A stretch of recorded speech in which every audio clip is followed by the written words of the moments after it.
how often do you reject those plastic bags? I mean, I feel it's something where me, like this, I do still take the polythene bags because that's what they put it in. And unless I actually had the habit where I used to carry a small shopping bag in my bag, I have a lot of those things around me because I felt it was easy.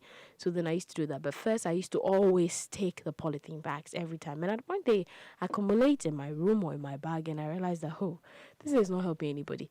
And one of the best ways to get rid of them is actually to just dump them or to burn them. And either options are not good because then it's not like they just decompose in the system. So you put it out there, you bury it or you throw it out there, you're actually causing more problem for the environment. And in light of that, we actually did speak to Makafui Awuku. He happens to be the founder of Mckingtorch Africa. And when you're looking at recycling plastic bags plastic waste, they're doing very well here in our base Ghana. So this morning we did have an interview with him, and right about it we'll be jumping straight. I'll start with the very first one where we'll listen to how it all went, but I do have my co-host. Let me just acknowledge them. Miss Maud, I already said hi to you. Hi, Hafiz. Hello, Epi. How are you? I'm good. Did you say a word of prayer for me? Why? Okay, the look mommy gave us just enough to understand. I'm asking, so I can ask why. No, I just asked, did you say a word of prayer for me? Asking me why. Why am I saying a prayer? Why are you saying a prayer? Yes.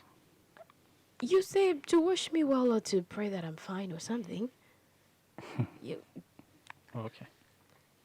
No, I take that as a no. It's okay. Maud, it's okay. If looks could kill, he would be like 20 feet down the ground right now. No, you know there's something called prayer point. So, I mean, to avoid any confusion in the divine world, you need to understand where is your prayer going, what is it targeted at also. So yeah, we get prayer points, so we're just asking, did you say a word? I'm just saying, did you say a word of prayer for me? Or I pray that IP gets fine, or IP it's okay. I just pray for, okay. Did you? That was the question. No. Okay, that's all. Thank you. Maud. Hi. God, I so should get you a movie production house. Don't worry, don't mind Hafiz. Please, it just, the looks are enough, I beg you. I wouldn't want him to go 20 feet beneath the ground.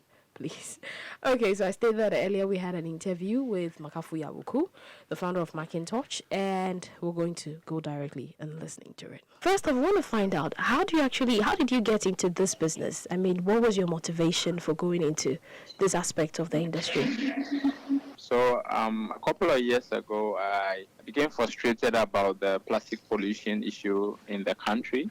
And normally I'll go on social media and go and rant and express my anger. But then I thought that, well, if my leaders are not going to do the things I'm expecting them to do, I might as well show them how to do it. That was how I started this project. So I decided I was going to be creating a couple of sustainable outlets and solutions from plastic waste to show our leaders how they should approach the problem. Wow. So then out of frustration, you actually brought up a solution. Mm-hmm. That is great. Now, you actually make the items out of plastic. With regards to the whole plastic waste, do you actually have vantage points that you've actually assigned that you go pick them up, or you randomly just go around the streets and just be collecting it as you see it? So what we've tried to do over the years is to create a waste segregation program that allows organizations and households to separate their waste and then partner with us for us to recover it for them. So we don't do collections from the environment. Our work towards behavior change, where we are recovering from source, because immediately the plastic waste ends up in the environment, it becomes contaminated, and the cost of sanitizing and the cost of treating it is higher. We want to avoid that, and we want to also make sure that people are handling plastic waste responsibly. So we are tackling the issue from the source, which is where the waste is being generated, which is the homes and office. So we have partnerships with organizations, schools, and households that separate plastic waste, and then we go and recover it for them. That's an innovative way, actually. And so more like you're cutting down on cost. I think that's a very good idea and a very good innovation. Okay, so that was Makafui Awuku. I was really excited about, it was organized for me. Hafiz. Yeah, Mr. Makafui, he's doing well. He's doing very well in terms of waste management. And I think, first of all, I think he deserves every commendation in the world because this is one area that even governments across the world have grappled with. It's not easy tackling the waste situation because every now and then when it comes up, you have this blame game being played. So it's either the citizenry pointing fingers at the government for doing nothing in terms of policies, or you have the government pointing fingers at the citizenry for Being their responsible. attitude. Exactly. So, I mean, there's this back and forth finger pointing up and down, and no one really tries to do something about it. But, well, he has decided to take it upon himself, more like a personal crusade, and it's a good thing he's actually making something out of it.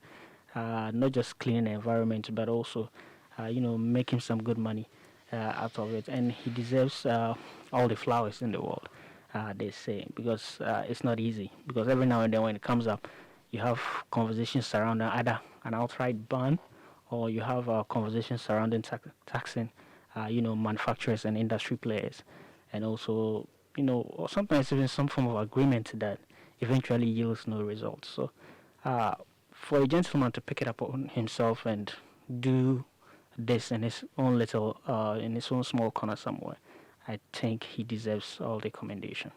Yeah, but what do you think of, his motivation? The fact that he was frustrated.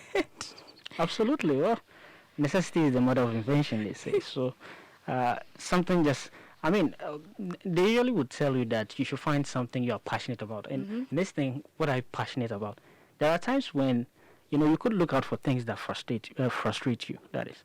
Because there are a lot of times people tell you should go after what you are passionate, but it doesn't always happen that way. Because when you find out that, something frustrates you more than others, it could be just, an indicator that, well, maybe, just maybe, because everyone, it's, people look at it and not wanting to do something about it, you might actually be pushed because, well, it's something that calls out to you.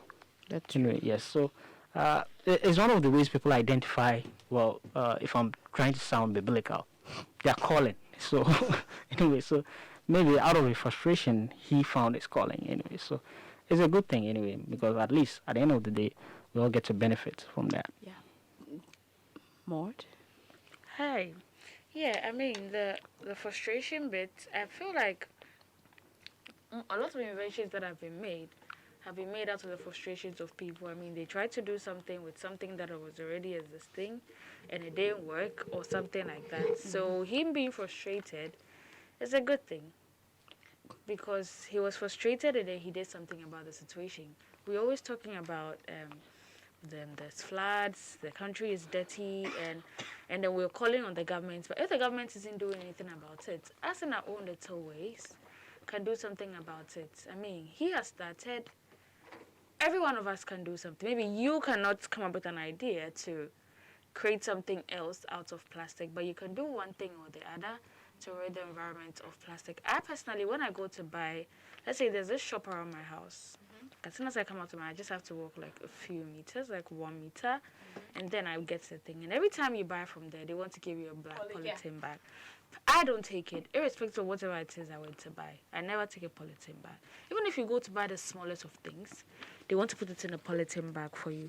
And I think if all of us are saying no, if it's something you can hold in your hand, if it's something that already has a wrapping, doesn't necessarily need a plastic bag, polythene, I don't think any of us should take it. That is one way that all of us can help the earth, because then we don't have a lot of plastic in our homes, and usually plastic doesn't decompose. So it's either we are burning it or we are throwing it in the refuse. Yeah, that's true. Well, okay, we're still moving on. We're listening to the interview we had earlier with Mr. Makafui Awuku, founder of Mckingtorch Africa. Mckingtorch Africa, yes, that's the name of your organization. What are some of the products you produce? When you recycle this plastic waste. Okay, so our products are made up of a combination of upcycling and recycling. So when we say upcycling, it's about repurposing plastic waste in their raw form to something that is still relevant and useful. Recycling is where you are transforming it from one form to another entirely to create a new product. So we use the raw plastic waste bottles to build waste segregation installations for schools and communities, which they use to recover plastic waste, and we empower them to sell it to other recycling companies or let the students start innovating from the waste they recover. We also have sleeping and learning mats, which we have done from the sachet waste for homeless people, so that the Kaya women and their children can get a comfortable bed they can sleep on, but then it's foldable because they don't have a permanent place to sleep. So when they wake up, they can fold it and they put it somewhere. And their kids, when they come back from school, they'll have a comfortable place where they can learn. So we have a sleeping and learning mat that we sell. Made for each mat is made from 500 sachet bags with print and also foam in it, so it's very comfortable, but the bottom is water resistant. We also have a Mckingtorch footwear brand which we launched in 2020 in the midst of the pandemic, where we've innovated a leather-like material from plastic waste bags, which we have used to produce the Mckingtorch footwear, which is partly made from recycled plastic waste. Aside that, we do backpacks, we do pouches, we do pencil cases, we do purses. We also do center pieces or center tables from recycled car tires. We make wall artworks from recovered plastic waste. So we go to the beach, we go and recover chaliwate waste, and we don't recover it to be sent to landfills because it will come back to the beach. We recover it so that we can turn them into beautiful artworks that can be hung in the wall at the home, at the public place, or in the office. Aside that, we also have upcycling and recycling trainings that we do for schools and communities. We run that training here in Ghana and Nigeria. Over 2,000 people have so far benefited from the training. I've directly also been involved in the development of the Ghana National Plastic Waste Management Policy, which was launched by the President in 2019, passed into law by Parliament in 2020.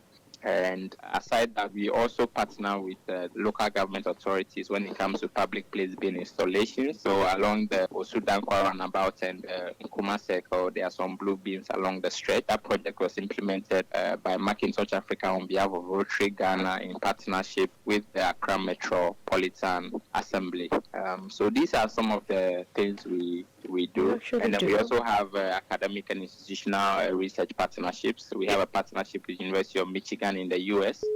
They studied the Mckingtorch business model as a case study last year for their students, and then also University of Brighton in the UK. Now I want to find out about your market base. What is it like? Is there a ready market out there, people who already embrace these kind of things?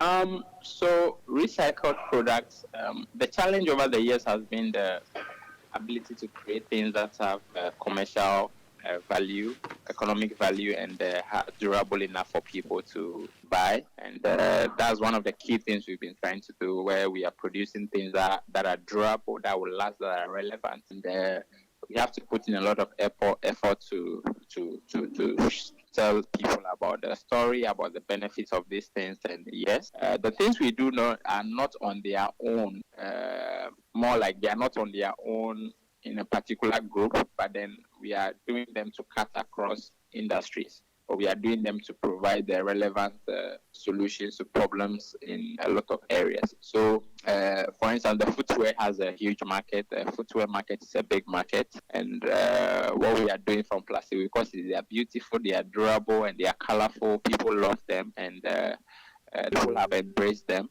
95% of the sales we've done over the last 12 months has been here in Ghana, with about 5% exports. Yes, and then also we have corporate bodies also purchasing some of these things for communities.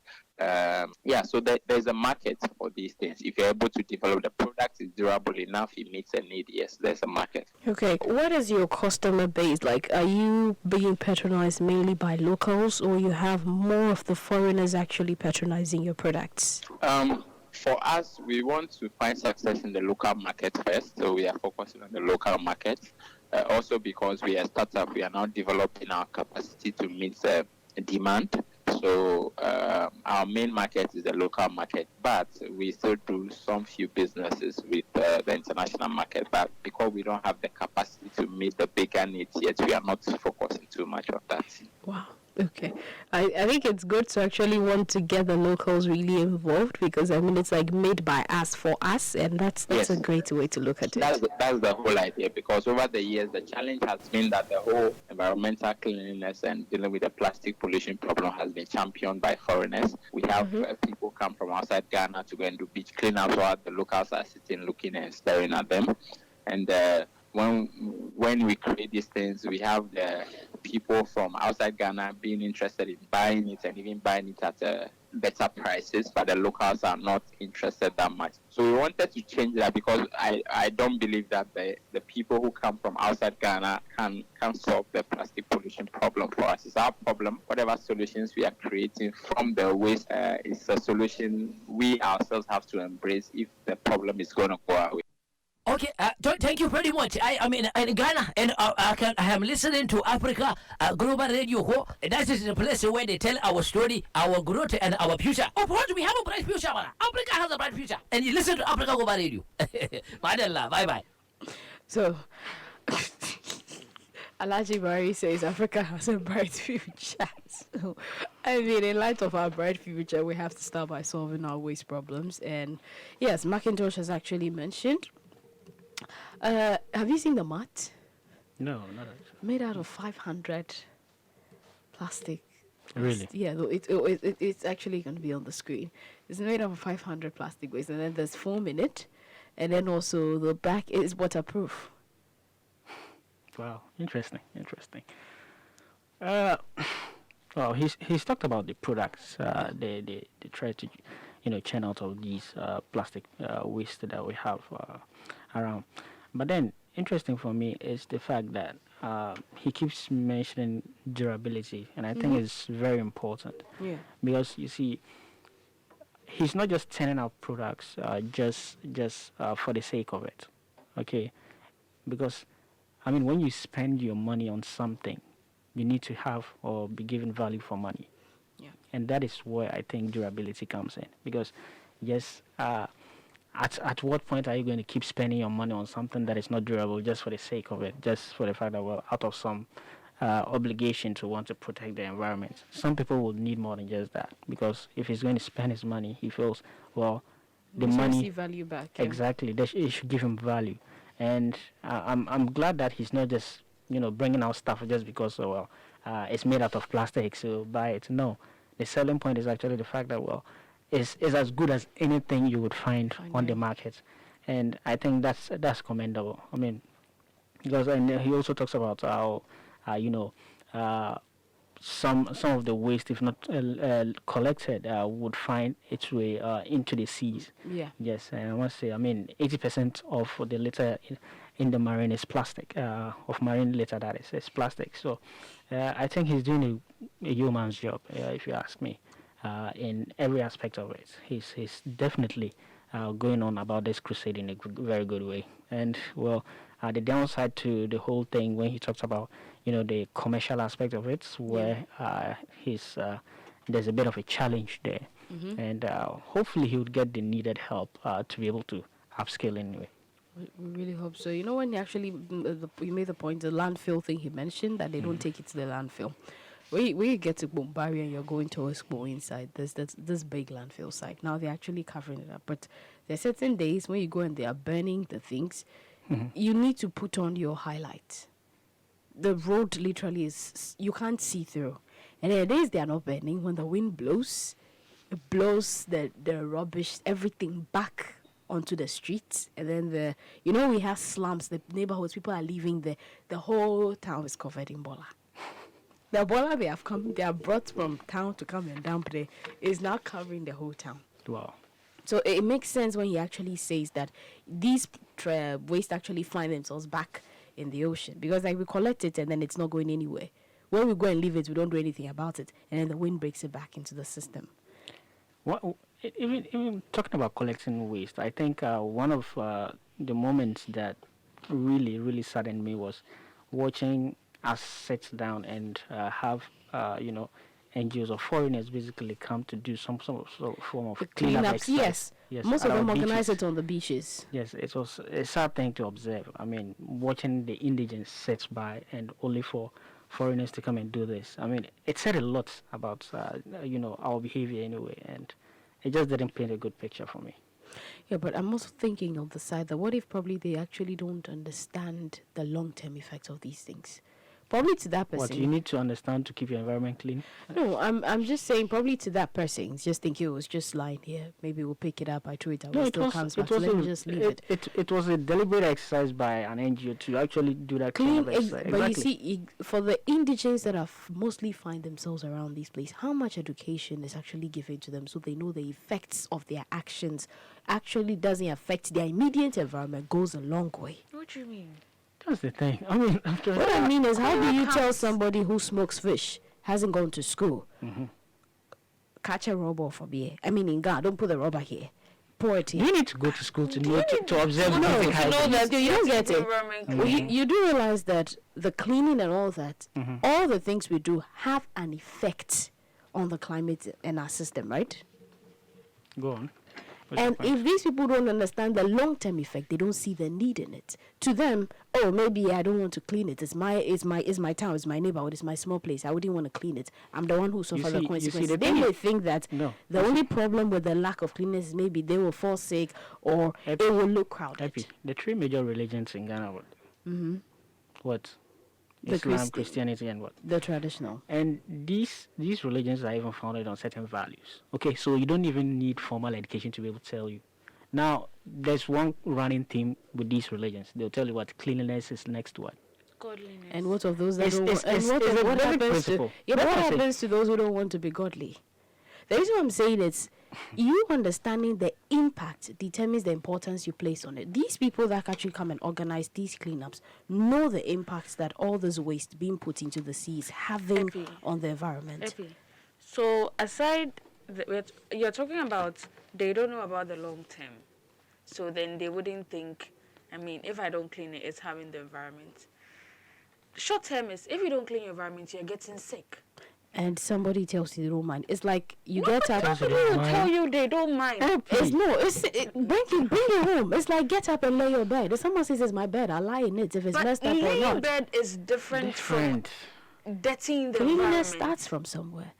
The point I'm trying to make is if the right education is not done, if someone feels this is my piece of land or this is where I stay and I want to keep it the way I want to keep it, if we don't educate them to let them understand, not educate us and go and sit in the classroom, Epi, but you can Epi. send someone What to you're talking about explain is to them. common sense. It's not. They don't need education to claim their You see, environment. that's the thing. We assume the common sense, but then how many people are actually using the common sense? Because we keep seeing this happen day in, day out.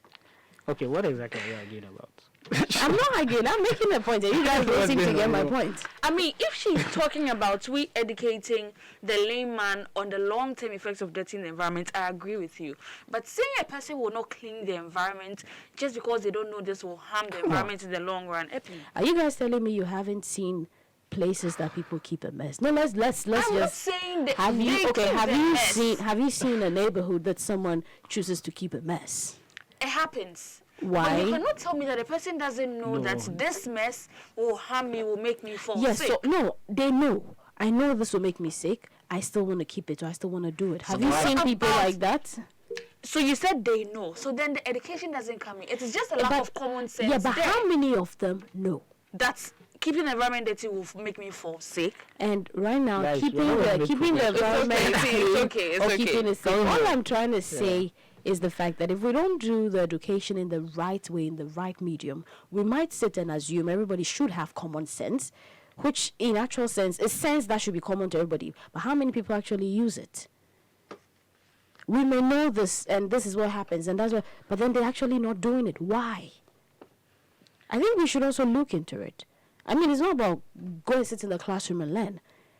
let her understand that maybe this plastic bottle, to you have just drank water. What I wanted was to drink water. I'm fine. I've put it in the bin. I've dumped it there. The wind will take it away. So I tell you, call your kebaya. The wind will take it away to go and fall in the boiler somewhere. That is what she thinks. But if someone explains to her that it goes into the sea and it comes back, it goes to kill the very fish that she wants her husband to catch and bring so she can sell and make money, and this is the effect, I think they would think more about it and put in more effort. I believe the education should be done in the right way. That is where my argument is coming from. Okay. I don't necessarily need both of you to agree with me. That is actually where my argument is coming from. Mommy. Okay. Yeah. Yeah. Okay, I mean, the work Mckingtorch is doing is great.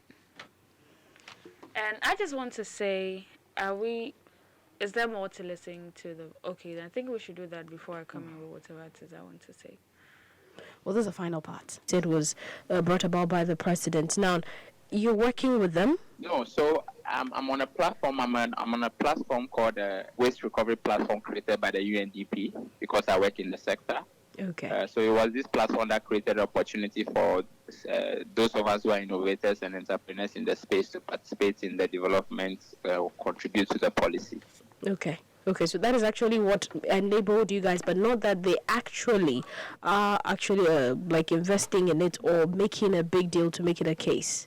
Well, but then that's also the essence of the policy was actually to address some of these things. I mean, the lack of support for those of us in the space and the lack of investment from our people. So we are hoping that the things in the policy, they'll start implementing it to benefit everybody, not just the traditional waste management companies, but also those of us who are creating innovation. Okay, before I actually jump to the next question, I want to find out, generally, I mean, being in the plastic waste sector, would you say that over this period of time, you've actually come to the conclusion that the plastic waste issue is an attitudinal one? Well, yeah, mainly it's an attitudinal problem. I mean, how we handle plastics is a choice we make. Whether we decide we want to keep using plastics is a choice we make. So, yes, it boils down to that, generally. And so then that means that the citizens actually not having the right attitude towards management of waste. It's not just citizens. Citizens are just one group in the value chain. Government has to come up with strategies to create incentives for people to do the right thing. Policies have to be designed to get organizations who are producing from plastic materials to be more responsible. Taxes that are being paid towards tackling these things are supposed to actually be spent to create the capacity for us to deal with the challenges with it. And then also when it comes to government institutions, for instance, I mean, the government is the single biggest employer in this country. I mean, there are over 250,000 people working in the government sector. That's true. Government says that they want to make Accra the cleanest city, but there's no dedication when it comes to behavior change within its own system. I mean, I want to see government say that we are banning the use of single-use plastics in government offices where they are transitioning from drinking from plastic sachet bags and bottles to water dispensers. I mean, transition to a place where government will say that for every catering program that is going to happen, there's supposed to be an environmental impact assessment that allows the caterers to, for instance, the government implemented a project called the Hot Meals Project for junior high schools. The project was for only 20 days. Over 900,000 people benefited from that project. That project generated over 30 million single-use plastics in the environment in just 20 days. But we have an environment ministry, we have a sanitation ministry, and projects like this should be environmentally assessed to decide that instead of putting the food in styrofoam and plastic bags for the students and the teachers, why don't we give the teachers and the students reusable bowls, which they can wash and reuse for the 20 days. And after the 20 days, the bowls are still there. They can still use it forever. These are the things that we need to do. So it's not just attitudinal change from the citizens. It's also issues with policy direction. It's also issues with commitments from government. It's also issues with what our taxes that are these things are actually being used for. The money is being collected, but they are not being used to create the innovative solutions. They are not being used to support entrepreneurs who are creating the solutions. So it's a whole a change of attitude from every key player within the value chain. Well, that is very true, because I actually did some research on mine with regards to recycling plants. I realized that there's not much you can find, and with the few that you find, they don't get the needed support. So there's the lack of encouragement to actually continue even pursuing that sector. And looking at these big corporations that actually produce these bottled waters, all of them being plastic, it still comes back to the system. It still comes back into the society, and we still have the problems of the plastic issue. So I believe government actually has to put some policies together. But we have the policy. So the enactment of the policy is the problem? The problem has always been implementation. I mean, that's the biggest problem for Ghana. When it comes to policies, we have over 101 sanitation laws, bylaws in Ghana. We have policies to deal with everything. The implementation has always been the problem. There's no commitment to implement these things and follow it through. And what do you believe can be a right move to get these policies that have already been put down to be implemented? I mean, we just need to take action. We just need to get things that need to be done, and we all need to play our part. We have to keep asking questions, demanding that the right things are done, and we have to keep playing our part. For me, I always say that no government creates any solutions. The citizens that create solutions. So we, the citizens, will keep having to create the solutions that are relevant and try and keep pushing for our governments to take these solutions and provide the support for us to make them big enough to... I am the writer king who sips communion wine from the calabash. And as I say, Mama Kweje Biwafase, I urge you to tune in to Africa Global Radio, where we share our story, measure our growth, and craft our own future. Everything positive about Africa lives right here on Africa Global Radio. Penimbe Kampenisem, Wafabetwan and Sisem, our shadows would find their places on the walls. Hafiz. Yeah. Well, I like the fact that the conversation, sort of wrapped up on, trying to settle the debate between governmental policies and attitudinal change, or which side of the conversation bears the brunt. But of course, he kept hammering on government and policies, and yes, rightly so. It's one of the areas we haven't looked at, and thankfully, on the continent of Africa, I think. When it comes to ban on plastics, it's one of the areas we're actually showing the rest of the world how to handle.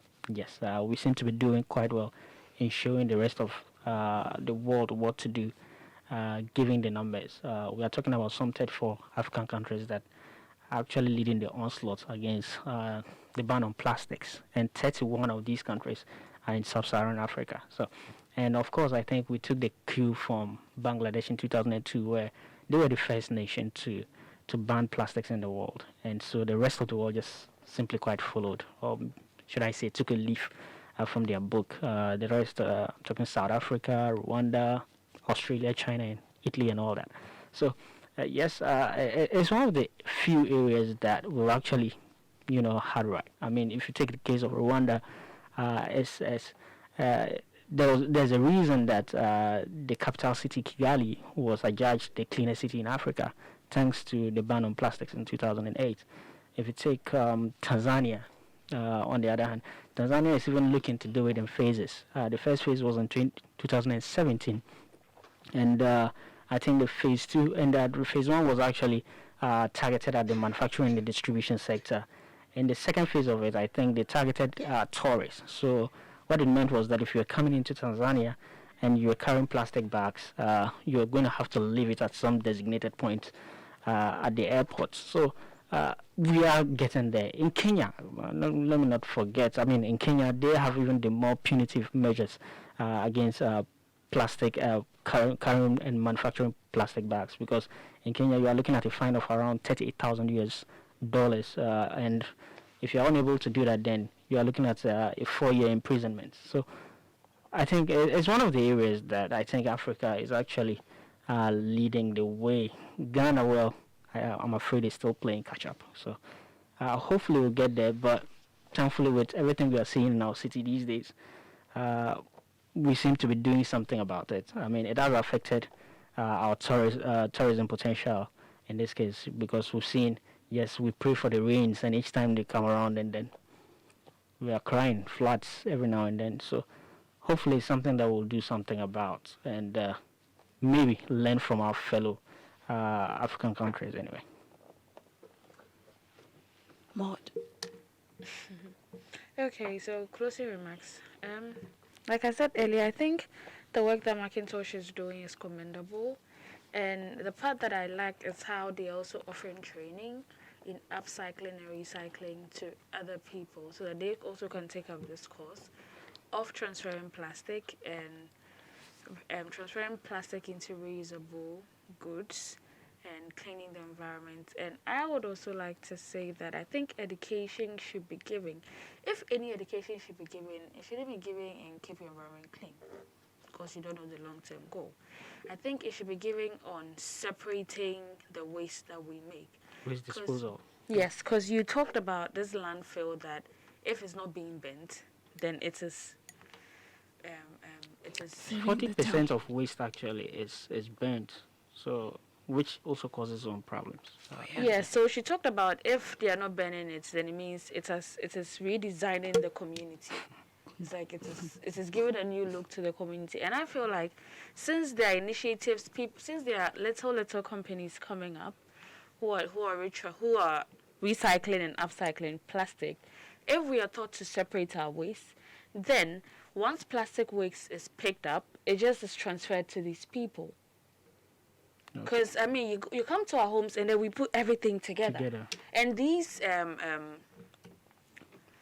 waste, how do they call them? These people who pick up the rubbish, as soon as they pick it up, there's nothing done to separate it. They just pour the whole thing together. And I believe if we are taught to separate our waste, then they come and they know this is food waste. They know this is plastic waste. And you know these are the people that are coming to take plastic waste and they're taking it here. So then, if it is a landfill, then we know food waste decomposes. So we are putting food waste here. Because when you go to the hospitals, right, they have different color of bins for different type of things, different types of waste. And I think that is something that should be inculcated into the environment, not just hospitals, because then it's helping. Some of them even attempting to do that feels like a lot of work, so they feel they need to be incentivized. I'm telling you. So it's the reason he says they usually just go directly to the people rather than wait, because what it means is that when it's put together like Maud mentioned, it means when you pick whatever it is you want from the trash, you would have to spend more money to clean it up. Yeah, you mentioned it costs you extra. Exactly, it costs you extra. It's extra work. So, but then it means you have to get your contact points, your vantage points to have people do this. And it takes a conscious effort. Oh, yeah, I think he's got a conscious group of people because, I mean, they've educated the families and the communities that they pick from. So they separate the waste, so they actually go directly to take it from them. Because when you come to my house like this, the water that we drink is sachet water. And my mom has this very big bowl or plastic or whatever it is. Everything, as soon as you drink the water, you have to drop it into that. So when you come into our waste in my house, you don't find sachet water or plastic in the usual waste that we make. And I think if everybody is doing this, then it's easier. But do you have like a company that comes to pick it up, or I should give it to some people. Yeah, we do. But we use a sack for ours. Some woman. She gives it to some people who also give it to some people. So I think and even those people who come and take it, I think she gives it to them for free, but they take it and then they take something little. Exactly. So she has to pay. Well, thank you guys so much. I think it's been a good conversation. We hope we can do something next with Mckingtorch Africa. It's a good work. I just hope they get the needed support. So far, they've been able to get 3 grants. We hope that the government wakes up and starts enacting. But that's the thing about it. I mean, it's the usually like down. an afterthought anyway. Because, I mean, just look at the free meals they were distributing during the COVID situation. Who was in charge of the planning? Even when they distributed it, I'm sure they what we call the takeaway, or the packs that they took. Who knows what happened to these packs? Oh, I mean, they finish and then do you take it to your house? So exactly. So it's like environmental factors are usually kept on the back burner. And we do have a ministry in charge of the environment and all of this. And they are taking city allowance. Thank you guys so much. If you enjoyed this video, don't forget to like it, subscribe, and share.